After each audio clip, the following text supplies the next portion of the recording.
Ini kita akan mengupas tajuk yang ke-29, iaitu adab dalam pergaulan. Adab dalam pergaulan pada muka surat 210. Muka surat 210.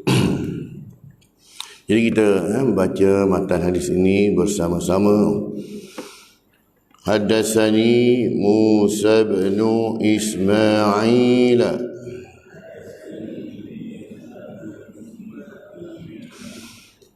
Haddatsana Abdul Wahid Haddatsana Abu Burdah bin Abdullah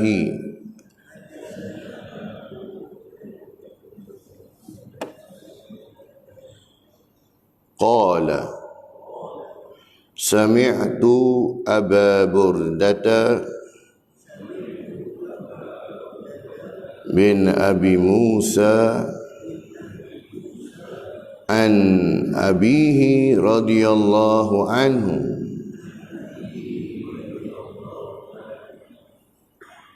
qala qala Rasulullah sallallahu alaihi wasallam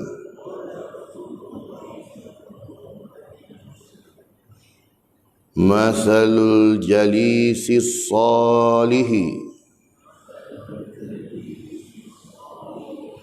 wal jalisis sawi kamasali sahibil miski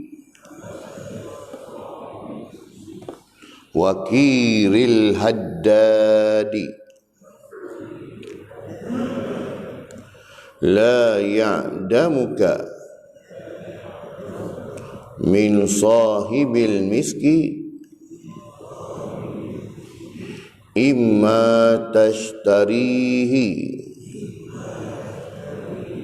au tajidu rihahu wakirul haddadi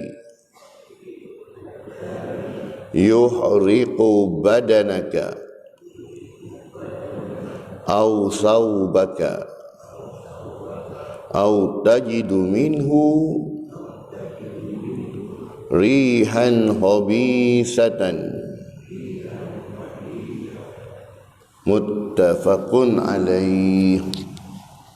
Maksudnya telah menceritakan kepada saya Muhammad bin Ismail, telah menceritakan kepada kami Abdul Wahid, telah menceritakan kepada kami Abu Burdah bin Abdullah berkata, aku mendengar Abu Burdah bin Abu Musa daripada bapanya radhiyallahu anhu, yakni Abu Musa al-Asy'ari, sahabat,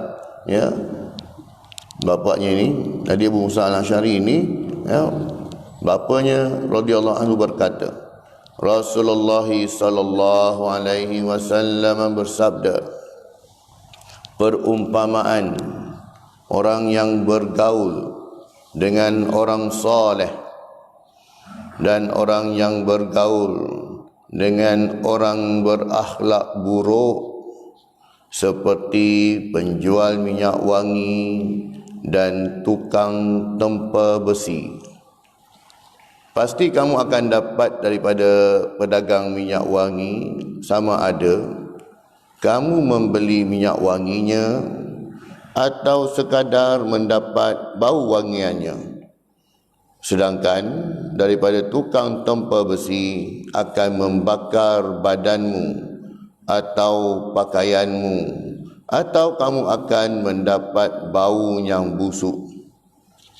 Muttafaqun alaihi. Hadis riwayat Al-Bukhari, hadis yang ke-2101, dan Muslim hadis yang ke-4762. Jadi pengenalan kepada adab dalam pergaulan ini, teman atau sahabat merupakan orang yang paling rapat dengan kita selain ibu bapa atau adik beradik, yang sangat kita percayai dalam setiap perkara. Malahan ada setengah individu yang lebih selesa untuk berkongsi setiap perkara dengan sahabat masing-masing berbanding dengan ibu bapanya sendiri. Rasa selesa ini seterusnya melahirkan kepercayaan antara satu sama lain yang menjadi asas kepada sebuah persahabatan. Dalam agama Islam, kita disaran untuk mencari sahabat yang baik, beriman dan taat kepada Allah SWT bagi membolehkan persahabatan itu berjalan lancar tanpa sebarang persengketaan. Malahan junjungan besar Nabi Muhammad SAW sendiri mempunyai sahabat baik yang amat disayanginya, yaitu Sayyidina Abu Bakar As-Siddiq radhiyallahu anhu.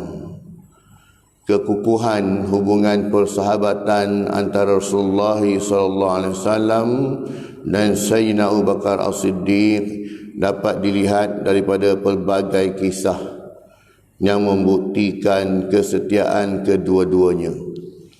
Jadi kita, Rasulullah sendiri pun ada sahabat yang setia hingga ke akhir hayat. Jadi persahabatan Rasulullah dengan Sayyidina Abu Bakar ini memang kita tak perlu kita nak hurai panjang-panjang lah, sebab Abu Bakar ini antara orang lelaki pertama yang menerima Islam, yang mana dakwah Rasulullah dengan Abu Bakar itu tak payah cerita panjang-panjang pun tak. Bila mana Rasulullah bawa risalah Islam saja, dia terus terima. Kemudian dalam peristiwa Isra dan Mi'raj juga, bila mana diceritakan kepada Sayyidina Abu Bakar tentang Rasulullah menaiki burak dari Masjidil Haram ila Masjidil Aqsa, dan juga daripada Masjidil Aqsa dimi'rajkan ke langit. Peristiwa yang mana mencabar logik akal ini dicerita pada dia, bukan dia mendengar sendiri daripada mulut Rasulullah, tapi orang cerita pada dia. Percayakah engkau kalau aku katakan ada orang dia mengaku bahawa semalam dia ni pergi ke Palestin, dia Masjid Al-Aqsa, kemudian daripada Masjid Al-Aqsa tu dia naik ke langit, tadi subuh dia turun balik. Tak? Kau percaya tak percaya orang macam ni? Betul tak betul orang macam ni? Maka buat katanya, siapa yang bercakap ni? Siapa yang bercakap? Dia check dulu. Maksudnya kalau berita tu datang pada kita, kita semak dulu, bukan terima bulat-bulat lagi. Bukan terima bulat-bulat, tengok siapa tu, tengok siapa yang bercakap ni. Muhammad bagi tahu tadi, kan? Dekat bukit Sofa tadi dia bagi tahu, kata dia pergi malam dia pergi Masjid Al-Aqsa, betul naik ke langit. Kau percaya ke orang macam ni kan? Kalau Muhammad yang bercakap cerita lebih tak logik daripada tu pun aku percaya. Kalau dia yang bercakap, sebab dia tak pernah bohong. Sebab Rasulullah ini kan mendapat gelaran Al-Amin, orang yang paling dipercayai. Gelaran ini Rasulullah dapat sebelum diangkat menjadi Nabi. Bukan Rasulullah lepas angkat Nabi baru dapat gelaran Al-Amin. Maksudnya penduduk Mekah ini telah mengiktiraf Rasulullah ni sebagai seorang yang amanah dan boleh dipercayai sebelum Rasulullah diangkat menjadi Nabi lagi. Jadi iman well known Rasulullah seorang yang jujur dan amanah kan. Jadi yang cakap, kalau yang cakap ini Muhammad, lebih daripada tu aku percaya. Dalam peristiwa hijrah pun sama. Rasulullah pilih Abu Bakar menjadi temannya untuk berhijrah ke Madinah. Sama-sama duduk bersembunyi dalam gua Sur, kemudian berhijrah. Jadi inilah sahabat yang paling rapat dengan Rasulullah SAW tak? Di samping sahabat-sahabat lain lah. Tu nak cerita tentang pentingnya dalam kita memilih sahabat ini. Sebab tu sahabat ini nilainya begitu tinggi berbanding dengan kawan, berbanding dengan teman, berbanding dengan rakan dan sebagainya. Sahabat ini ialah mereka yang sama-sama dengan kita ketika senang dan susah. Sahabat ini mereka yang menegur kita ketika kita tergelincir daripada landasan. Sahabat ini juga yang menyokong kita ketika kita jatuh. dia susah lah kan. Lepas tu berkawan, biar 1000 dak, berkawan tu ramai kan. Berkasih tu biar 1 dak, atau bersahabat sendiri dak. Tapi kita perlukan sahabat yang ramai untuk orang kata apa, menegur ataupun membantu kita lah kan, khususnya dalam usaha dakwah ni kan. Dalil Al-Quran dan Al-Hadis, Allah SWT berfirman, A'udzubillahi minasyaitonirrajim. Innallaha ya'muru bil 'adli wal ihsani wa ita'i dzil qurba wa yanha 'anil fahsya'i wal munkari wal baghi ya'idzukum la'allakum tadhakkarun. Ayat yang dibaca setiap hari Jumaat dalam khutbah, dimasukkan ayat ni sekali. Maksudnya sesungguhnya Allah SWT menyuruh, Allah Subhanahu wa taala ya'muru bil adli, menyuruh kita berlaku adil dan berbuat kebaikan serta memberi bantuan kepada kaum kerabat kita, dan melarang daripada melakukan perbuatan-perbuatan yang keji dan mungkar serta kezaliman. Dan ia mengajar kamu dengan suruhan dan larangan ini supaya kamu mengambil peringatan, yakni mematuhinya. An-Nahl ayat 90. Berbuat baik dengan kaum kerabat kita. Dalam hadis yang diriwayatkan daripada Abu Hurairah radhiyallahu anhu, Rasulullah sallallahu alaihi wasallam bersabda, Wallahu fi auni al-'abdi ma kana al-'abdu fi auni akhihi. Maksudnya Allah SWT akan selalu menolong hamba selama dia menolong saudaranya. Dengan kita berbuat baik dengan saudara seagama kita ini, Allah Ta'ala akan membantu kita. Dan buat baik sesama manusia ini, Allah SWT akan membantu kita. Dalam hadis yang lain diriwayatkan daripada Jarir bin Abdullah radhiyallahu anhu, Rasulullah sallallahu alaihi wasallam bersabda, "Man la yarhamin nasa la yarhamhullahu azza wa jalla." Maksudnya, siapa yang tidak menyayangi sesamanya, nescaya Allah SWT tidak menyayanginya. Hadis riwayat Muslim, hadis yang ke-2319. Banyak lagi lah dalil tentang pergaulan persahabatan ini tak. Innamal mu'minuna ikhwah. Sungguhnya orang-orang beriman itu adalah bersaudara tak. Kenapa ya? Sebab dalam ayat-ayat ini menceritakan tentang kita cara memilih sahabat. Pilih orang mukmin, pilih orang yang mana dekat dengan agama. Jadi keterangannya, agama Islam telah menggariskan tata cara pergaulan menurut Al-Quran dan As-Sunnah. Kriteria seorang Muslim ke arah pergaulan sesama manusia menurut Al-Quran dan As-Sunnah meliputi memberi salam dalam pertemuan, meminta izin, kasih mengasihi, menepati janji, tolong menolong, menahan marah dan sebagainya. Komponen tersebut akan berjaya sekiranya setiap Muslim mengamalkannya dengan penuh kesabaran. Sebab tu dalam pergaulan pun digariskan dalam Al-Quran dan Sunnah, daripada adab memberi salam. Rasulullah SAW ketika sampai ke Madinah, apa yang Rasulullah nasihatkan, wasiatkan kepada orang Madinah, afsyus salam, sebarkan salam, sebarkan salam. Perkara ini adalah untuk memberi panduan dan menjamin keharmonian hidup bermasyarakat sesama manusia. Agama Islam bukan sahaja mendidik umatnya untuk membina hubungan dengan Allah SWT, yakni hablum minallah semata-mata, namun sangat mementingkan hubungan dengan manusia juga, yakni hablum minan nas, kerana sesama Muslim telah diikat oleh Allah SWT dengan ikatan tali ukhuwah Islamiyah. Betul dalam hadis yang saya bacakan tadi, bila Rasulullah sampai ke Madinah, Rasulullah sebut nasihatkan kepada penduduk Madinah, afsyus salam wa itamut ta'am wa silul arham wa qum bil laili wan nasu niyam. Tiga perkara ni, ya, sebarkan salam. Kemudian apa lagi? Ya, jamu orang makan. Yang ketiga, hubungkan silaturahim. Semuanya berkaitan dengan manusia. Satu saja hubungan kita dengan Allah. Wa qum bil laili wan nasu niyam. Kamu bangun malam ketika mana orang lain sedang tidur, bangun malam buat tahajud. Tak? Buat solat tahajud. Jadinya, ya, solat tahajud ini kita buatlah sepertiga malam, dekat subuh, tambah subuh pun dah masuk lewat, kan, kita boleh lagi buat hinggalah azan subuh tu berkumandang, maka habis dah waktu tahajud tu, ya. Jadi adakah, kalau ada orang tanya adakah solat tahajud ni kita boleh qada tak, kan? Dia solat sunat ni, ya, solat yang mana Rasulullah tunjuk sahaja yang boleh kita buat. Contohnya dalam solat sunat qabliyah subuh, ya. Lepas tu kalau kita tengok dalam mazhab Malik, mazhab Maliki ni, kadang-kadang kita pergi sembahyang baik di Mekah ke ataupun kita pergi ke negara-negara yang bermazhab Maliki, lepas sembahyang subuh kita akan nampak ada orang bangun sembahyang sunat kat belakang. Kita pun pelik tak?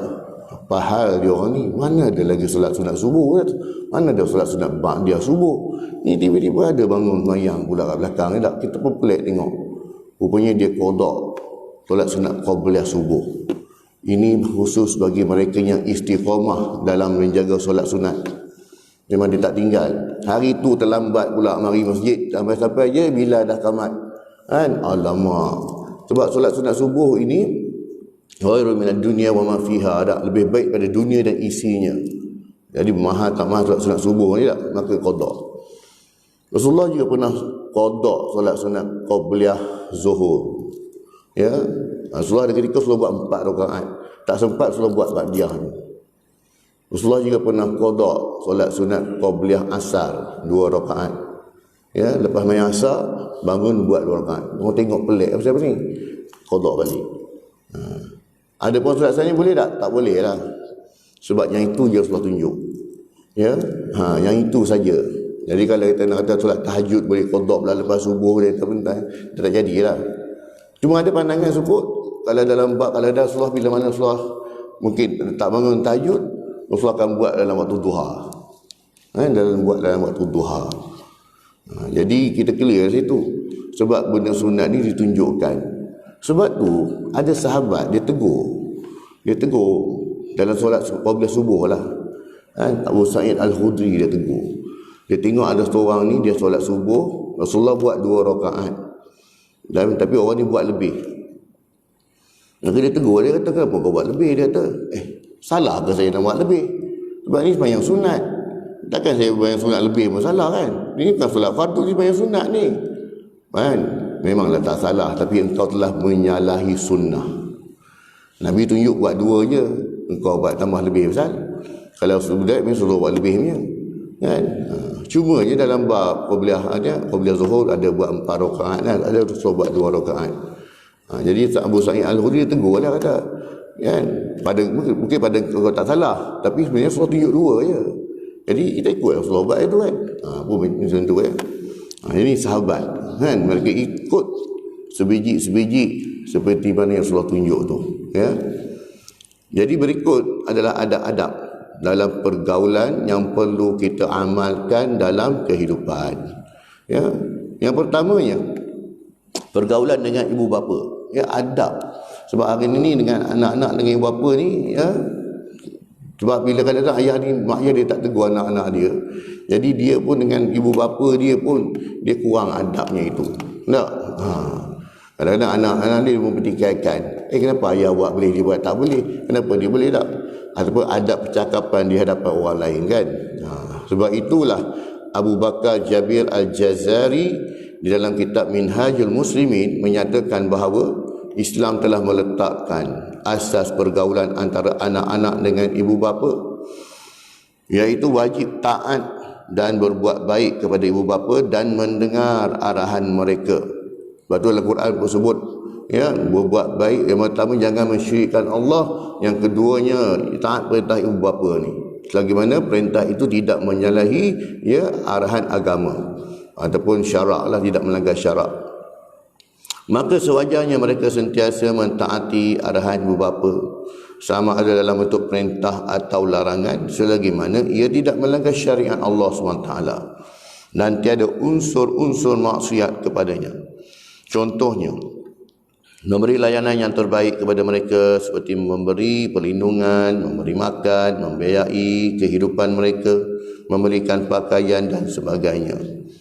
Beliau juga, Abu Bakar Jabir Al-Jaziri ini, beliau juga berpandangan bahawa anak-anak wajib bergaul dengan menghormati dan mengagungkan martabat kedua ibu bapa serta merendahkan diri kepada ibu bapa dan wajib memuliakan mereka dari sudut perkataan dan perbuatan. Ya?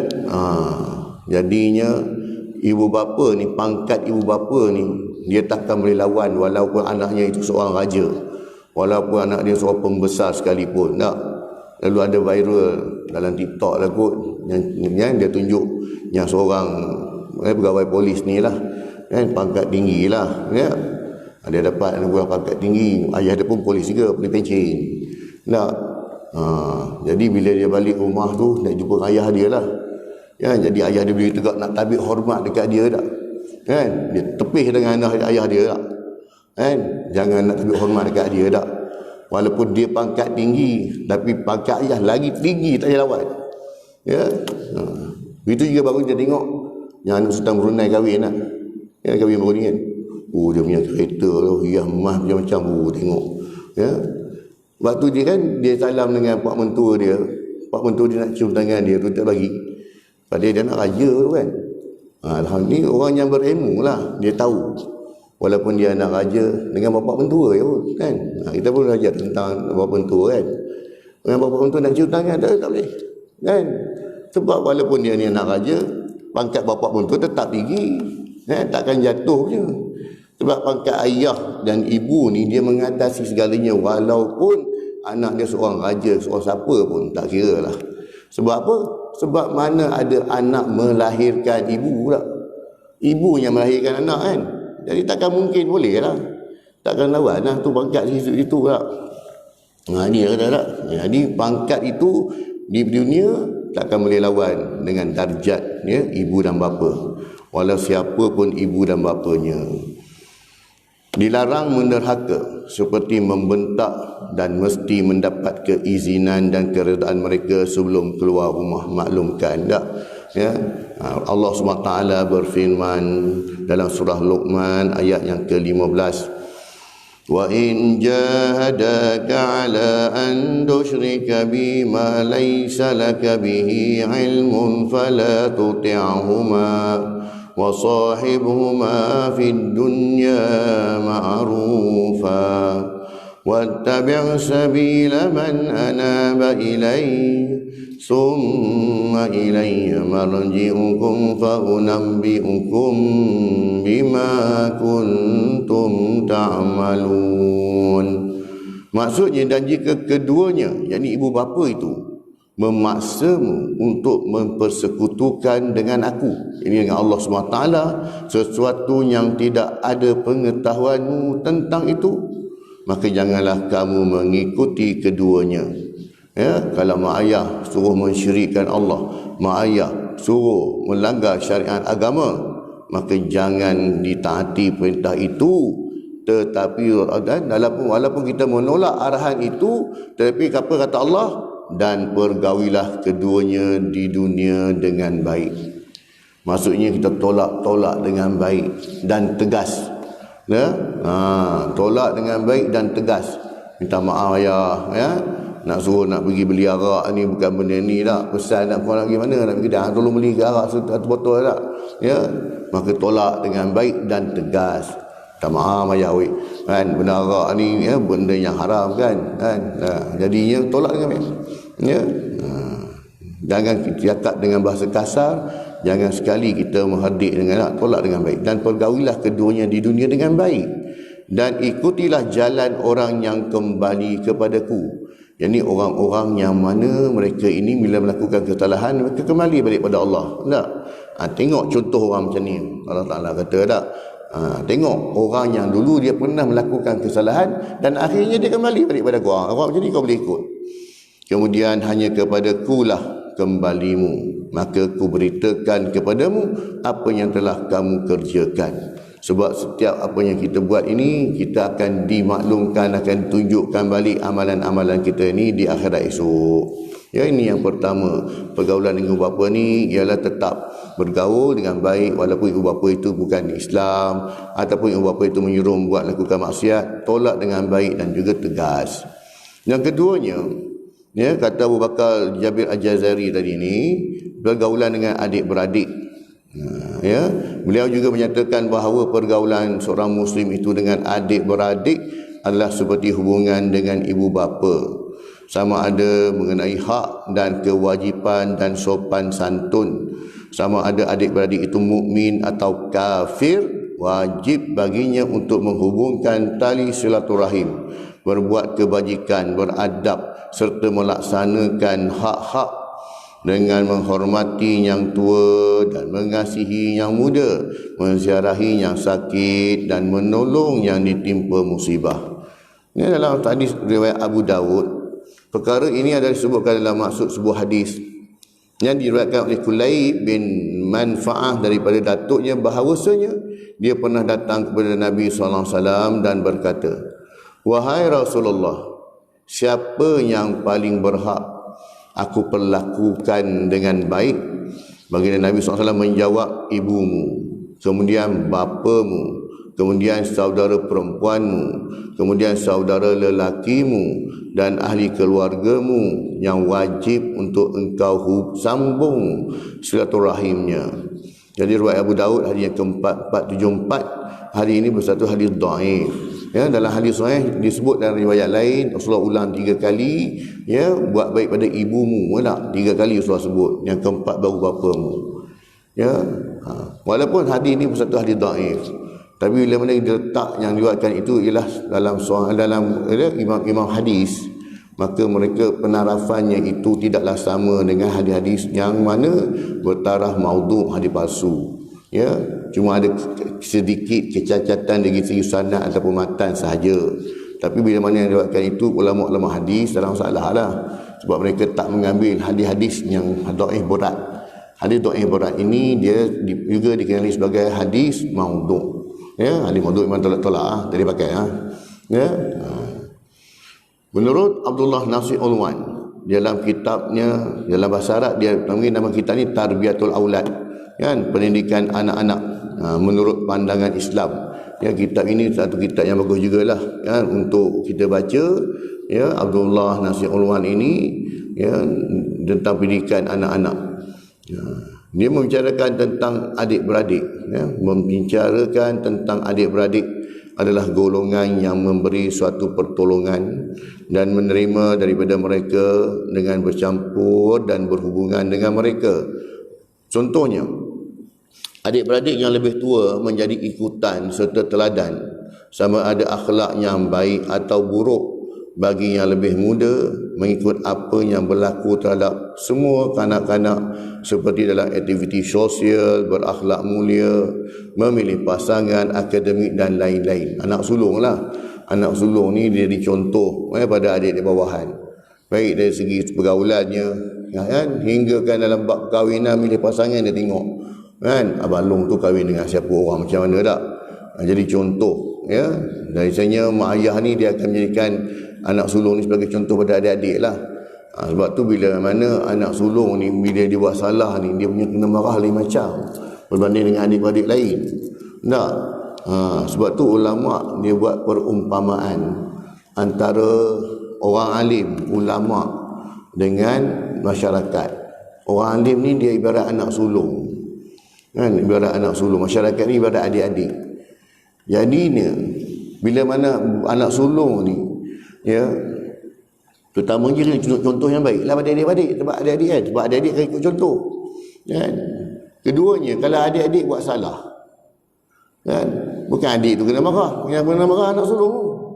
Kenapa tak tengok adik ni, adik buat macam ni kena tani tak? Yang kena marah adik, aku pula yang kena tak? Ya, ya. Jadi kenapa? Sebab dia beri contoh, sebab dia kena aware dengan adik-beradik dia tak? Itulah ibarat ulama tadi, dia menjaga masyarakat. Kalau nak kena hantam pun dia dulu. Kalau dia tidak menegur, dia tidak menyampaikan dakwah, kalau Allah Ta'ala turunkan bala, dia cari dia dulu. Kan? Sebab tu bila mana Allah Ta'ala turun bala, tengok dulu. Ya, ada tak orang-orang soleh dalam tu? Jadi malaikat pergi cek tengok, ada. Dia tegur tak tegur? Kan? Dia tegur, okey tegur, keluarkan dia.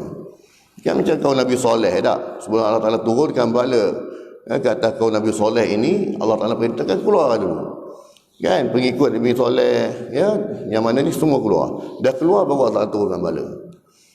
Begitu juga dengan kaum Nabi Lut alaihissalam tak? Allah Ta'ala perintahkan waktu subuh tu keluar. Ya? Waktu subuh dah keluar dah. Allah Ta'ala turunkan bala pada waktu subuh. Nah, begitu juga dengan Nabi Nuh alaihissalam. Yang mana pengikut-pengikut dia semua naik kapal. Kan? Yang mana pengikut dia yang ikut pada ajaran Nabi Nuh alaihissalam semua selamat. Itu. Tapi kalau ulama itu, orang alim itu tidak beri teguran. Ya, masih menjadi syaitan bisu tak? Dalam hati dia lantak korang lah, janji korang tak usir aku sudah. Yang dia aku boleh hidup sudah lah, pandai-pandai korang lah. Jadinya orang ni dulu akan ditimpa bala. Kau cari orang ni dulu tak? Ini begitu dah jugalah. Kalau adik-adik tadi, anak sulung ni, dia menjadi contoh. Kalau adik buat salah pun dia juga yang kena. Walaupun yang kena marah tu adik kena marah juga, tapi dia pun kena juga. Kenapa tak tunjuk ajar? Kenapa tak tegur? Kenapa kau biarkan adik kau macam ni tak? Kena juga. Menurut Abu Lais As-Samarkandi dalam kitab Tanbihul Ghafilin menyatakan bahawa seorang yang sentiasa menjaga hubungan dengan keluarga seperti ziarah menziarahi, membantu dengan harta atau tenaga dan saudara yang berada jauh, ya, boleh berhubung melalui aplikasi teknologi, dan sekiranya menziarahi saudara yang jauh itu lebih utama, telah mempereratkan silaturahim. Ya, iaitunya hari ini kita adik-beradik pun dah ada grup keluarga tak? Grup keluarga tu, maka di situ ya sembanglah, bincanglah elok dalam grup tersebut. Kan?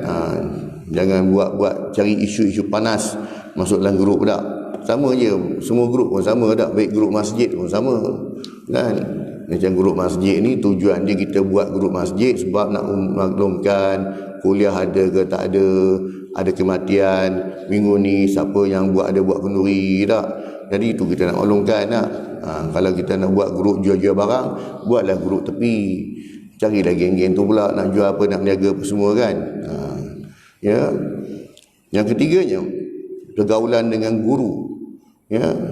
Imam Ghazali rahimahullah dalam kitab Jadilah Orang yang Menjiwai Iman dan Hidayah menyatakan amalan bertegur sapa seperti mengutamakan guru dengan penghormatan dan salam merupakan hubungan baik antara keduanya.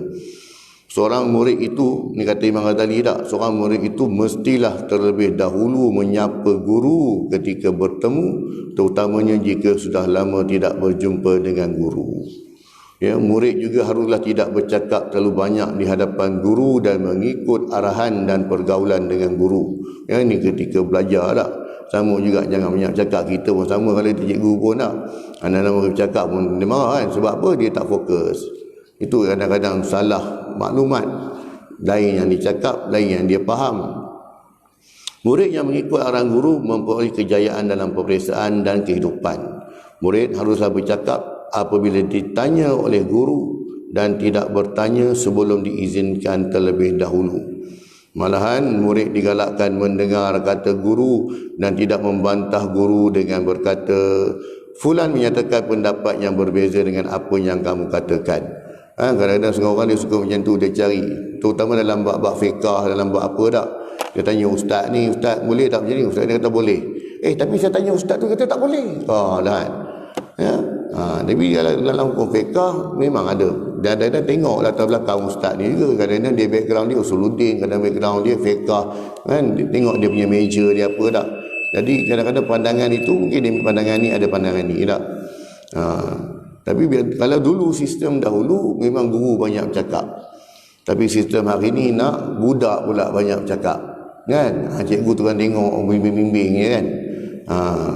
Hari ni budak yang banyak bercakap, kita cungkir pada murid pula kan. Jadi sistem tu berubah lah. Ya. Jadi apa pun tujuannya untuk apa? untuk proses dalam penyampaian maklumat, menghadam maklumat itu berlangsunglah. Ya. Pergaulan yang baik antara guru dengan murid juga ialah tidak memberikan cadangan yang berbeza kepada guru sehingga menganggap bahawa dia lebih mengetahui yang betul daripada gurunya. Imam Ghazali juga berpesan, murid mestilah menghormati majlis atau sesi pengajaran dalam kelas dengan tidak bertanya kepada rakannya ketika majlis berlangsung dan duduk dengan tertib dalam kelas. Kan Imam Ghazali dalam kelas pun dia letakkan adab macam ni tak? Seperti duduk menundukkan kepala, beradab dan tenang seolah berada dalam solat. Sebab apa? Kita nak sistem perjalanan berjalan. Ya, bila ditanya barulah jawab. Kan? Kemudian kalau ada sesi soal jawab barulah tanya tak. Ya, tengok pada guru yang mengajar. Setengahnya kadang-kadang dia tak kisah pun, dengan mengajar kisah pun nak tanya tak. Jadi tengok. Yang keempatnya, ni tadi kata Imam Ghazali tadi. Yang keempat pula pergaulan dengan rakan. Menurut Imam Ghazali rahimahullah, terdapat beberapa tata cara bergaul dalam persahabatan yang harus diamalkan. Antaranya ialah menghadkan atau membataskan pergaulan. Ya, seorang Muslim itu mesti tahu batas-batas pergaulan sama rakan agar dapat menjaga etika pergaulan sosial yang telah disyariatkan. Begitu juga dengan para sahabat Rasulullah, walaupun mereka ni sahabat Nabi, ikut Nabi ke mana pergi pun, tapi ada batas dia lah. Time habis, semua dah balik Rasulullah bantu rumah, bedah. Kan? Abu Bakar pun begitu tak. Bila dah habis selesai semua, maka dia pun balik ke rumah dia kan. Sama juga dengan Ibnu Mas'ud, kata salah saya kan? Yang mana Rasulullah sebut pada dia ni khadim, orang yang berkhidmat dengan Rasulullah. Rasulullah beritahu dia kan? Kalau kau nak masuk rumah aku tengok dulu. Kalau tirai ini terbuka, kau masuk lah. Kan? Ibnu Mas'ud, Ibnu Abbas, ya, Malik bin Anas, ni semua mereka ni khadim Rasulullah SAW kan? Apa tu khadim? Orang yang berkhidmat dengan Rasulullah, menolong Rasulullah apa benda yang perlu tolong tak? Sebab tu mereka ni ketiga-tiga ni dalam memang alim. Ya, Ibnu Abbas alim dalam bab fiqh, Ibnu Mas'ud dalam ilmu Quran, begitu juga dengan Ibnu Umar kan. Jadinya mereka ni memang alim. Sebab apa? Memang duduk bersama Rasulullah. Macam Abu Hurairah radhiyallahu anhu, dia ahli sufah. Dia pun banyak duduk dalam majlis Rasulullah. Dia duduk dalam majlis Rasulullah. Jadi dia banyak mendengar ilmu. Jadi tak peliklah kenapa Abu Hurairah dia boleh meriwayatkan lebih 5,000 hadis tak. Antara sahabat yang paling banyak meriwayatkan hadis lah. Sebab dia banyak dengar. Dan tujuannya memang bila dengar Rasulullah cakap tu memang dia nak ambil ilmu kan, dia simpan. Itu Abu Hurairah. Kemudiannya, membataskan pergaulan perlu dititik beratkan, terutamanya pergaulan lelaki dan perempuan. Malahan pergaulan antara sesama sejenis juga ada hadnya, walaupun sama jantina, seperti menjaga aurat, menutupi had aurat yang telah tetapkan, pakaian yang longgar dan tidak nipis. Ini pun Imam Ghazali gariskan sebagai panduan. Seorang Muslim itu tidak boleh membantu rakan dari segi harta dan seorang Muslim itu boleh membantu rakan dari segi harta dan kewangan, memberi dan membantu ketika rakan susah dan senang mengikut kemampuan, sama ada dari segi kewangan, masa dan tenaga. Ya, kadang-kadang kita kawan-kawan macam itulah. Kadang-kadang kawan terdesak nak pakai duit, kadang-kadang kawan ada masalah tak. Ya, ataupun ya, untuk mengekalkan persahabatan yang lama, maka elakkanlah daripada berurusan keuangan dengan sahabat tak. Kadang-kadang kita ni sebab putus sahabat ni sebab masalah duit lah. Dia terdesak nak pinjam duit kita, dan kita bantu dia atas dasar sahabat. Dia pula dah berubah pula kan. Dia bukan pinjam tu atas nama sahabat, dia pinjam tu sebab nak lari pun ni, nak elakkan tak nak bayar hutang lagi pula. Ini antara punca-punca tak. Jadi kalau boleh elakkanlah. Dalam bab bertukar pandangan, dalam bab lain tu boleh lah kan. Sebab sahabat yang jujur dalam kewangan ni ada, tapi susah mau jumpa tak. Mencari penyelesaian ketika sahabat memerlukan bantuan tanpa perlu diminta. Malah dalam hubungan pergaulan sama rakan, digalakkan menyampaikan pujian orang lain yang menjadikan rakan gembira mendengar kata-katanya dengan baik dan tidak bergaduh dengannya. Ya, kalau ada orang-orang yang mana bagi panggil positif bagi kan, untuk bagi apa, naik motivasi lah. Dia bukan bodek tak. Bodek ini ialah cerita benda yang tak betul kan. Itu penting dalam milih sahabat ni, rakan ni. Rakan yang baik akan memanggil dengan nama yang paling disukainya, memuji dengan kebaikan yang dilakukan, sentiasa berterima kasih dengan kebaikan, membelanya apabila kehormatannya dipijak-pijak seperti dia membela dirinya sendiri, dan berani menasihatinya apabila rakan melakukan kesilapan atau dengan sindiran apabila diperlukan secara berhikmah. Rasulullah juga dalam memberi gelaran, contoh Abu Hurairah, sebelum nama dia Abu Hurairah ni, dia panggil nama dia Abu Syams, bapa matahari kan. Rasulullah kata tak boleh, matahari ni api tak, orang Majusi sembah ni, ya, tukar nama dia pada Abu Hurairah, dan dia pun suka dengan nama tersebut tak kan. Ya, ada sahabat yang mana kadang-kadang ada Rasulullah bagi nama tu dia tak puas suka, jadi Rasulullah panggil dengan nama lain kan. Sikap berlapang dada, memaafkan apabila rakan melakukan kesilapannya dan kekeliruannya, dan tidak mencacinya dan tidak berdendam terhadapnya. Selain itu, mendahulukan rakan dengan salam, ya, jumpa dengan bagi salam dan bermanis muka semasa bertemu dengannya, dan melapangkan tempat baginya dalam majlis, ya, mudahkan usaha kawan ni tak, sama-sama tak. Kemudiannya, yang kelimanya, pergaulan dengan jiran. Kita pun dah baca tentang adab dengan jiran, ya. Imam Nawawi dalam kitabnya Riyadhus Shalihin min kalami Sayyidil Mursalin mensyarahkan jangan menyakitinya, yakni menyakiti jiran, sama ada dari sudut perkataan dan perbuatan, termasuklah memuliakannya dan menghormatinya, ya. Maksudnya memuliakannya itu bukanlah maksud kita ditabik ke kita pula. Maksudnya kita berikan hak dia sebagai seorang jiran, kita layan dia sebagai seorang manusia, kita layan dia sebagai seorang mukmin tak? Itu. Hindarilah daripada mengganggu jiran dengan suara berbisik, mengumpatlah, berteriak, buat bising, dan tidak membuat bising terutamanya pada waktu malam, kerana boleh mengganggu jiran tetangga yang sedang tidur dan berehat. Nasib baik semalam tengok bola semalam aman damai, ya tak ada bising kan. Kalau Malaysia skor semalam mesti riuhnya kan. Tu semalam aman damai, kedai mamak pun sunyi, relax, tak. Kena pula lalas minit pula Bahrain skor sebiji, pejam mata terus tak. Mula-mula punya semangat tengok kan, nak bagi gol, nak gol tak. Berapa kali cubaan kan, nak buat macam mana bola tu bulat tak. Jadinya last minit tu Bahrain tu bagi pula, aduh pedihnya hati ni tak. Jadi aman damai je kedai mamak semalam tak. Kalau tidak mesti bertempik punya, kalau gol Malaysia gol semalam lah. Lepas ni apa lawan Korea pula? Nak lawan Korea kena menang 8-0. Ya, elok lah tu. Hanya mengharapkan keajaiban lawan Korea Selatan nanti tak. Ya, tak apalah tak. Ya, mungkin akan datang kita boleh cuba lagi, mana tahu kan. Ini bertepatan dengan sabda Rasulullah SAW yang bermaksud daripada Abu Syurai Al-Khuzai radhiyallahu anhu bahawa Nabi SAW bersabda yang bermaksud, siapa yang beriman kepada Allah SWT dan hari akhirat, maka hendaklah dia berbuat baik kepada tetangganya, dan barang siapa yang beriman kepada Allah dan hari akhir, maka hendaklah dia memuliakan tetamunya, dan barang siapa yang beriman kepada Allah dan hari akhir, maka hendaklah dia berkata yang baik, atau hendaklah dia berdiam sahaja. Hadis riwayat Bukhari dan juga Muslim. Apabila mereka memerlukan bantuan, ni jiran kita ni, maka berilah bantuan mengikut kemampuan sebagai jiran mereka. Sikap tolong-menolong merupakan interaksi dua hala sesama jiran. Amalan ini merupakan perbuatan yang baik, malah besar nilainya kerana melibatkan penglibatan pelajar keseluruhannya dengan tetangga tak. Jadi dengan jiran ini kita dah baca dah hadis tak Nabi SAW, ya, iaitu berbuat baik dengan jiran ni seolah-olah jiran ini, ya, mendapat harta warisan kita pula. Gitu sekali Rasulullah pesan, ya. Imam Al-Ghazali rahimahullah menyatakan beberapa hak jiran tetangga yang perlu dijaga, iaitu memulai mengucapkan salam dan tidak terlalu lama berbicara ketika bersama mereka, dan tidak banyak menanyakan tentang keadaan mereka. Ini orang kata menjaga tepi ke orang pula tak.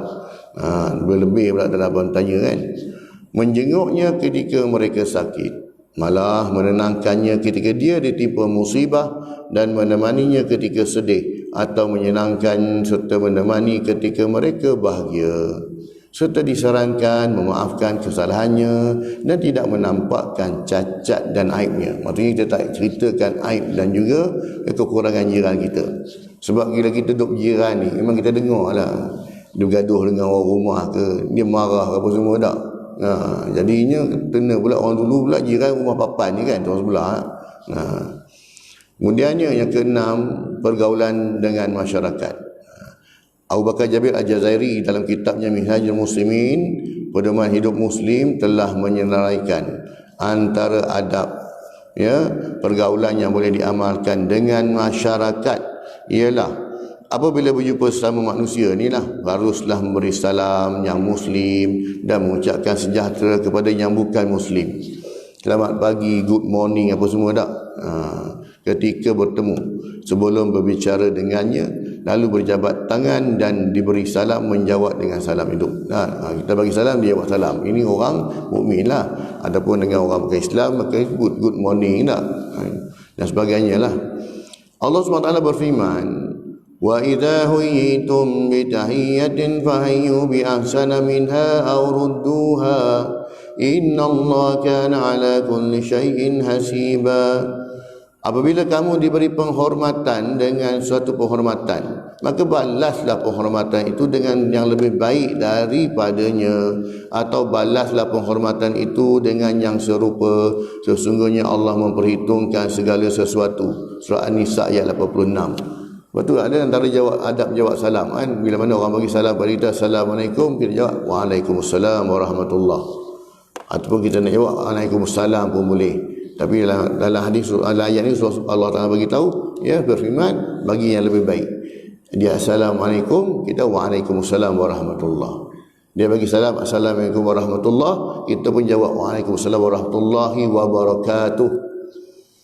Dia pun jaga lagi Assalamualaikum warahmatullahi wabarakatuh, jawab lagi Waalaikumsalam warahmatullahi wabarakatuh wa maghfiratuh.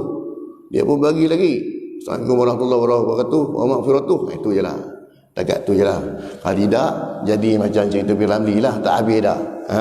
Allahumma salli lalu salam ni sampai sudah tak habis. Ni dekat tu je lah. Itu dah panjang dia dah. Waalaikumsalam warahmatullahi wabarakatuh wa maghfiratuh. Tu habis buahlah dah tu. Tak ada lagi lah. Seorang Muslim itu juga mestilah bersifat tawaduk dan tidak sombong kepada sesama manusia. Kan? Bila kita bergaul dengan orang, kadang-kadang kita duduk pasal kita seorang je lah, tak? Maksudnya kita hormat dia orang lain juga, tak? Hindari amalan mengumpat, mengejek dan menghina atau memanggilnya dengan panggilan yang buruk, tak? Memperli, tak? Jadinya elakkan benda-benda ni. Menurut Imam Ghazali rahimahullah, sebagai Muslim kita mestilah bergaul sesama masyarakat dengan akhlak yang baik, seperti bersikap ramah dan mesra, tidak menyakitinya, berbuat baik kepadanya, menerima kebaikannya, memaafkan kesalahannya, dan tidak membebaninya dengan sesuatu yang tidak mampu. Allah SWT berfirman, khudhil afwa wa'mur bil 'urfi wa'rid 'anil jahilin. Maksudnya jadilah engkau pemaaf. Kita dengan orang ni kadang memang ada orang masalah, kita buat salah dengan orang, maka jadilah kita ni seorang yang pemaaf, dan suruhlah orang mengerjakan yang makruf. Ajak orang buat baik, serta berpalinglah daripada orang-orang yang bodoh, orang-orang yang jahil. Surah Al-A'raf ayat 199. Dengan orang yang jahil tentang satu bidang tu, maka tak perlulah kita nak panjang-panjangkan, terutama dalam bab agama. Kadang-kadang orang ni dalam bab agama dia tak pandai, tapi dia buat acah-acah pandai. Tak. Dan hadis juga sebut Allah Ta'ala benci dengan orang yang mana dia ni dalam bab urusan dunia cukup pandai. Semua dalam urusan dunia lah, tapi dalam bab agama dia jahil. Yang Allah Ta'ala benci orang ni. Kenapa Allah Ta'ala benci? Kenapa Allah Ta'ala benci dengan orang yang pandai urusan dunia?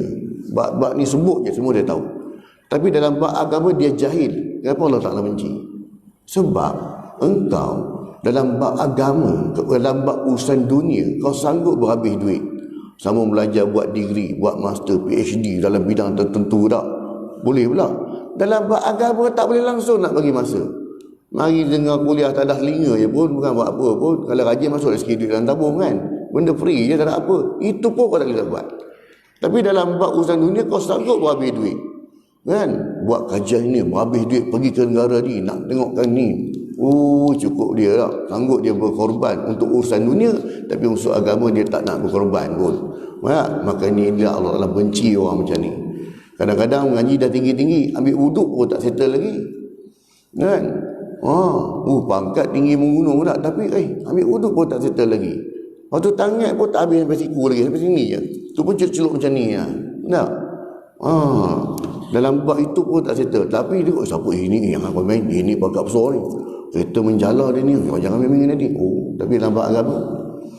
Ni yang ada yang kenapa Allah telah benci orang macam ni. Untuk urusan dunia dia boleh berkorban. Tapi untuk urusan akhirat dia tak nak berkorban. Sebab dia kata nanti muda lagi tak? Muda hanya sekali lah, lambat dululah, aku nak fokus pada bidang kerja dululah, esok nanti buat urusan agama pula. Ini yang masalah. Sebab agama ni memang seiring dengan kita sampai kita mati pun. Bukan diri kita milih. Sebab agama ni bukan pekerjaan. Tak, engkau buat apa sekarang? Dafsara ni katakan tak, dafsara ni nak main untuk masjid, kuliah-kuliah je lah. Dulu tak sempat. Bukan tak sempat, kita saja tak nak bagi masa. Tak? Kalau kita bagi masa agama boleh. Kenapa? Apa bukti tuan? Kalau kita boleh bagi masa untuk benda yang kita minat, kalau kita minat memancing, kalau kita minat ride, tu tak, boleh je kita bagi masa. Padahal benda tu tak ada kena-mengena dengan kerja kita pun. Kerja hakiki kita di pejabat, pergi sana pergi sini tak? Boleh pula. Minggu ni jom kita ride mana? Mengetih kat mana? Daripada Melaka mengetih di Tapah. Kan? Dia patah balik, mari Melaka balik. Boleh pula kan? Contoh tak?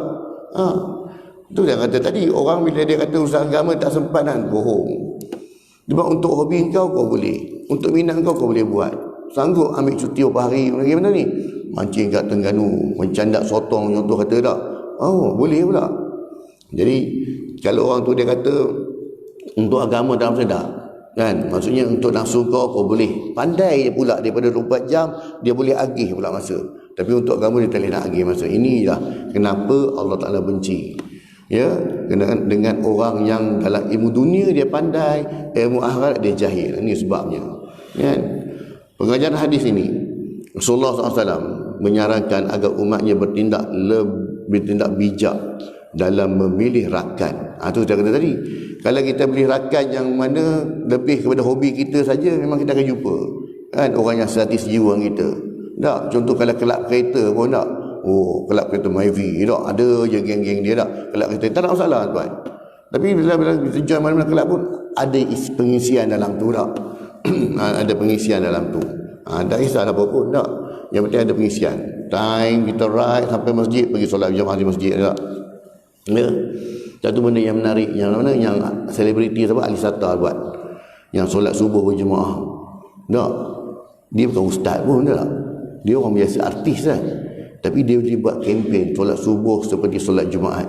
Yang malam bila yang kata sampai 12,000 orang datang solat subuh. Terpaksa solat subuh buat 2 kali.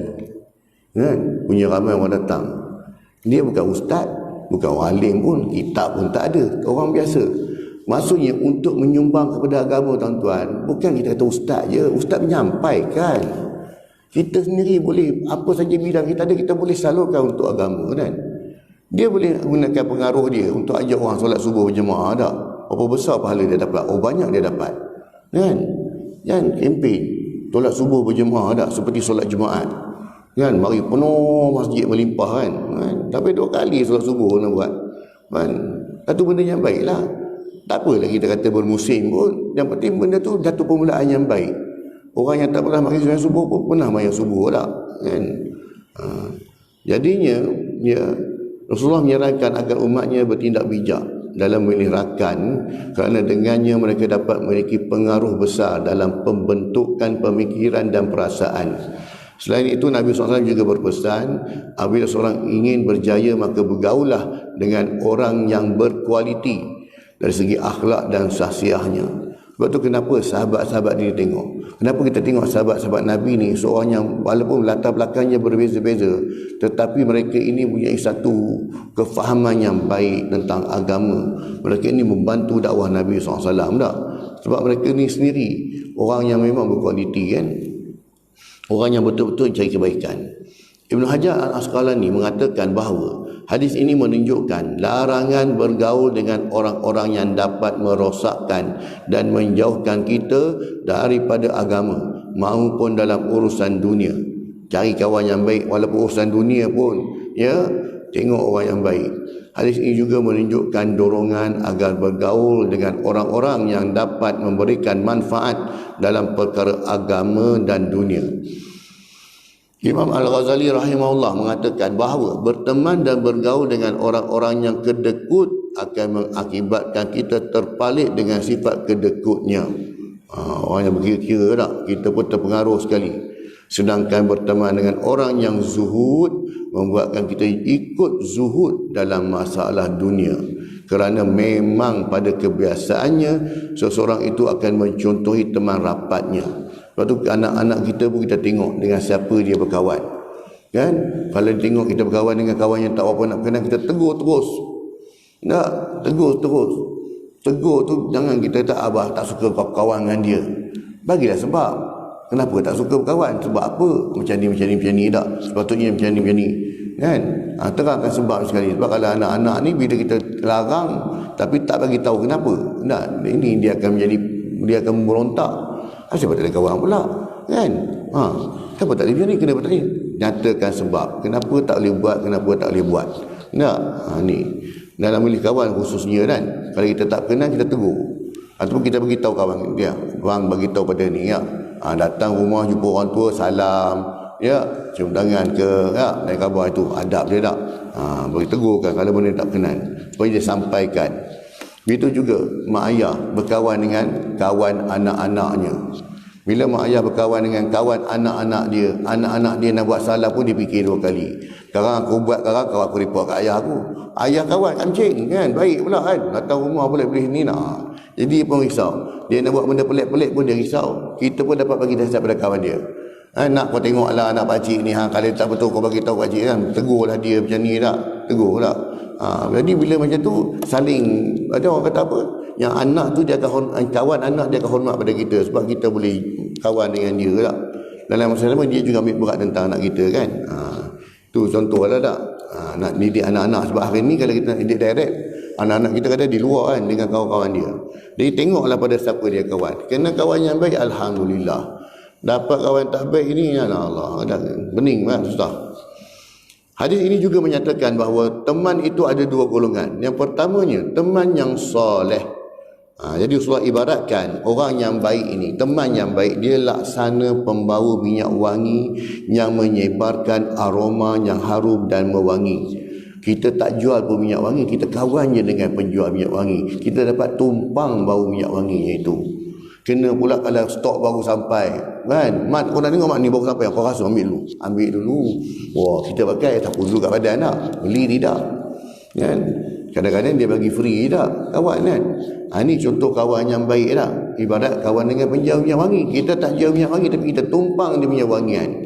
Begitu juga yang kedua Rasulullah sebut, teman yang buruk akhlaknya laksana peniup api tukang besi. Bukan Rasulullah nak hina pekerjaan itu, ya, Rasulullah nak bagi tahu contoh, iaitu kenapa? Sebab orang yang di sisinya akan terkena asap, percikan api atau sesak nafas kerana bau yang tidak menyenangkan. Kita mungkin hari ini kita tak adalah berkawan dengan tukang minyak api tak, tapi kita kawan dengan kawan yang suka merokok ni kan. Itu ya, tu Rasulullah bagi perumpamaan. Contoh macam tu lah kan. Memanglah kita tak merokok, tapi asap tu kena kepada kita. Dan orang yang menghidup asap rokok lagi teruk mudarat dia kan, berbanding orang yang merokok tu sendiri tak. Sebab itulah ya. Sebab tu kalau orang merokok dia pandai cari kawan kan. Kalau dia tak kenal pun kan, tapi boleh mengeratkan silaturahim. Mat, api ada kawan geng jom kan, pergi cari belakang tandas ke mana-mana tak. Pokok dia ramai kawan, senang jadi kawan ya. Kena pula kau tu downhill, kita rokok biasa, rokok John kan. Berkawan dengan orang rokok downhill ni macam berkawan dengan orang kayangan kan. Hebat tak. Jadi kena ramai kawan, keluarkanlah rokok downhill, keluar pada poket lah downhill. Ramai kawan ni, ramai kawan ni himpit kan. Kalau rokok John nasi-nasi lah, kau aku lah tak. Apa pun demikian Rasulullah beritahu tak, cari kawan yang baik lah. Oleh yang demikian, kita perlulah bijak memilih teman. Jauhi teman bergaul yang buruk akhlaknya jika tidak mampu merubah mereka. Kalau kita tak mampu nak ubah, maka kita elakkan. Ada orang niat dia bagus. Saya ni nak dakwah penagih-penagih dadah ni. Orang kampung saya yang mana geng-geng budak-budak ni ambil dia bekerja tak. Upah tu upah sini dah mula-mula lah. Jadi budak-budak ni sonok lah kan, bagi tak. Jadi kita tengok okey tu.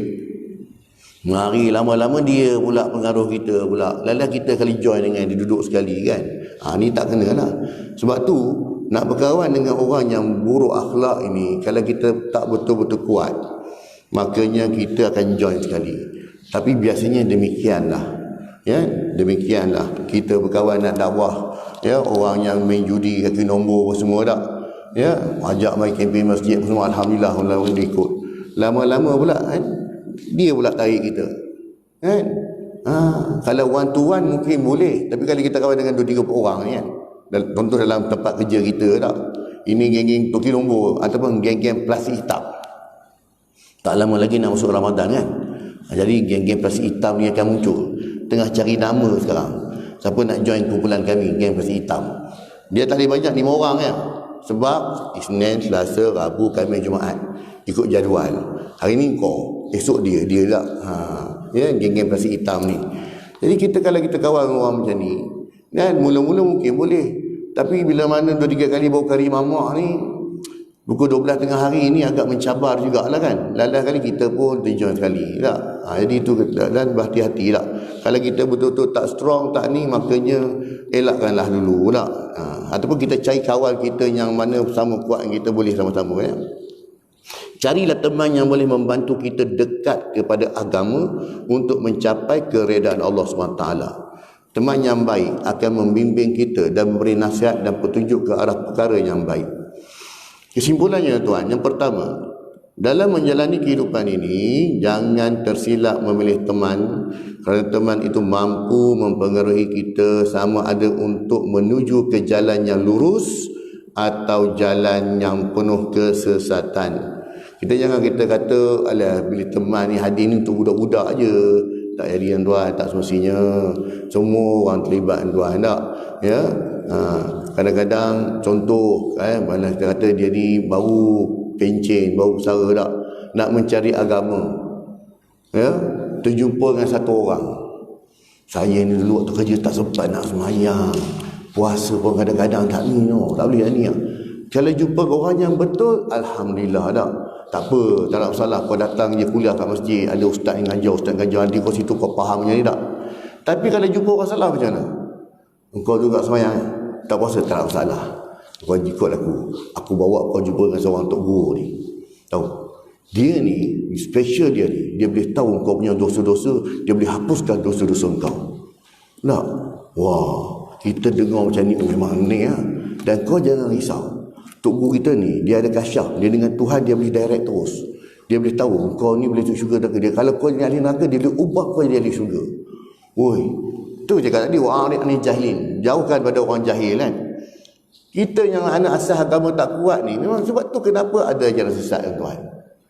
Kenapa yang masuk ajaran sesat ni bukan orang biasa-biasa tau. Bukan tukang sapu, kadang profesor. Pangkat tinggi tu. Kenapa boleh join ajaran sesat? Sebab semua ni nak shortcut, semua nak fast track masuk syurga. Jumpa orang yang salah, jadi dapat maklumat yang salah lah. Oh begitu ya, kau tak boleh aku bayar kan, boleh ganti dengan duit kan, boleh dosa kau kata hapus. Habis. Dan orang ni dia pandai. Kalau gunanya sesat ni, dia akan bisik dulu. Kau benda ni, kalau kau jumpa dengan orang masjid, tak payah, dia orang tu semua sesat. Kau jangan ambil. Dia dah block kita siap-siap. Tak. Kau kalau kau jumpa geng-geng masjid, kau tak payah. Dia orang ni semua ni memang dah taksub dengan ustaz-ustaz doa, tak payah. Punya orang ni kau jangan beritahu.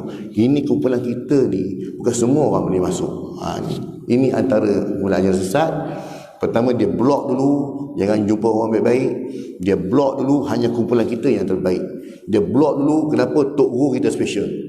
Ini dia punya modus operandi dia. Nak. Lepas tu saya kata tak nak. Dalam memilih teman tak, kena jumpa orang yang baik, alhamdulillah. Jumpa orang yang macam ni, Allah Akbar, rugi tak. Ya.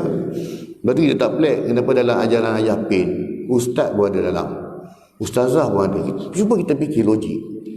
Macam mana ustazah boleh join dengan Ayah Pin dan mati dalam keadaan demikian? Allahu Akbar. Sebab dia tak kira siapa pun, tapi kita kalau kita ikhlas dalam beragama ni, insya-Allah kita pun doa dah, kita tak boleh kata kita insecure sangat. Tetapi ni minta pada Allah lah, kita akan kebaikan. Allahumma faqihni fid din wa alimni ta'wil. Ya Allah, bagi aku kefahaman agama, ya Allah. Kan? Risau. Pada saat kita apa yang kita buat tu betul, rupanya salah. Dan mental kita telah diblok. Jangan kau jumpa orang ni, kau jumpa jangan. Ini orang memang tak boleh pakai. Dia akan buat macam tu. Sebab tu kenapa ada orang dia tak mari masjid. Kenapa tak mari masjid? Mari masjid bukannya sah, kan? Kaki kotor masuk masjid tak basuh, kan? Dia terlalu dakik, terlalu rigid, terlalu apa orang kata sempit sangat mahanan. Kan? Ni masuk keluar tandas dengan bersih ke tu? Bukan kerja kita nak tengok orang bersih tak bersih. Tengok pada zahir sudah. Letih kalau macam tu. Sebab tu kenapa orang dia tak mari. Dia kata ni siadah bukan bersih ni. Tempat sujud semua terpijak-pijak. Yang masuk dalam dia banyak, dia punya ni tak. Jadi orang-orang macam ni kata malang kan. Ya. Rasulullah pun dah sebut mari main jemaah dapat pahala 27 masuk masjid dapat kan. Tak, dia dah blok siap-siap. Ya, sebab dia duduk dengan kumpulan dia je. Ya. Sebab tu kita pun tak pelik. Kenapa zaman dulu waktu PKP yang main jarak-jarak, ada orang anti tak boleh main jarak-jarak. Dia kata tak, ni semua menjalani sunnah Nabi lah apa semua. Kalau dia orang yang faham agama, dia takkan cakap macam tu. Ya. Sebab dia perbahasan yang panjang lah. Ya. Jika teman kita yang sedang tersesat pula, jadilah kita teman yang baik kepadanya dengan cara membimbingnya untuk kembali ke jalan yang diredai oleh Allah SWT. Kalau orang ni tadi jumpa kawan yang baik, kan, kawan dia nasihatkan dia, alhamdulillah dapat selamatkan dia. Yang keduanya, teman hendaklah dicari daripada kalangan orang beriman dan bertakwa. Teman yang mempunyai perangai dan akhlak yang buruk hendaklah dijauhi. Kenapa tuan-tuan? Sebab kita pun bukan baik sangat, iman kita pun bukan kuat sangat. Kalau iman kita mantap pun tak ada masalah tak. Sebab kita pun bukan baik sangat dan kita pun tak kuat sangat iman kita. Takut kita pula terpengaruh. Persahabatan antara Rasulullah SAW dengan Abu Bakar As-Siddiq radhiyallahu anhu adalah contoh terbaik kepada umat akhir zaman dalam memperjuangkan agama. Ketiga, kita dituntut untuk sentiasa berdamping dengan orang-orang soleh atau alim agar sifat atau perkara yang ada pada diri mereka itu terkesan kepada diri kita juga. Berkawan dengan orang soleh memberi kesan yang baik kerana teman itu akan mempengaruhi temannya. Jika teman itu soleh, maka dia akan membawa kita kepada kebaikan. Sebaliknya jika teman itu jahat, maka dia akan membawa kita kepada keburukan. Wallahu ta'ala alam, tuan-tuan. Jadi alhamdulillah kita selesai mengupas tajuk yang ke-29. InsyaAllah pada kuliah akan datang kita akan masuk dalam bab adab menuntut ilmu. Sungguhnya apa yang baik itu pada Allah SWT, sebenarnya kelemahan dan kurangan semua ampun dan maaf daripada kelemahan diri saya sendiri. Semoga Allah Ta'ala kurniakan kepada kita kefahaman dan juga kekuatan untuk kita amalkan dan sampaikan, insya-Allah. A'udzubillahi minasyaitonirrajim. Bismillahirrahmanirrahim. Alhamdulillahirabbil alamin. Wassalatu wassalamu ala sayyidina Muhammadin wa ala alihi wa sahbihi ajmain. Allahumma rabbana zidna ilma warzuqna al-fahma wa amalan maqbula. Allahumma ij'al jam'an hadza jam'an marhuma wa tafarruqana min ba'dihi tafarruqan ma'suma. Allahumma rabbana atina fid dunya hasanah wa fil akhirati hasanah wa qina azaban nar. Wa sallallahu ala sayyidina Muhammadin wa ala alihi wa sahbihi wa baraka wa sallam. Walhamdulillahi rabbil alamin. Subhanallahi wa bihamdika asyhadu an la ilaha illa anta astaghfiruka wa atubu ilaik. Assalamualaikum warahmatullahi wabarakatuh.